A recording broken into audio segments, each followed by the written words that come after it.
अल्लाह की बनाई इन परिंदों की आवाज से बहुत ही खतरनाक है। सबसे पहले शूबिल, ये परिंदा जब भी अपना मुंह खोलता है तो लगता है कि कोई आतंकवादी आ गया है।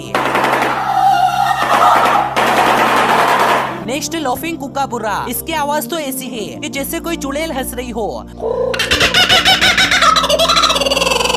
और लास्ट में लून, इसकी आवाज अगर कोई अकेले जंगल में रात को सुन ले तो सोचो उसका क्या हाल होगा। बेशक अल्लाह जबरदस्त बनाने वाला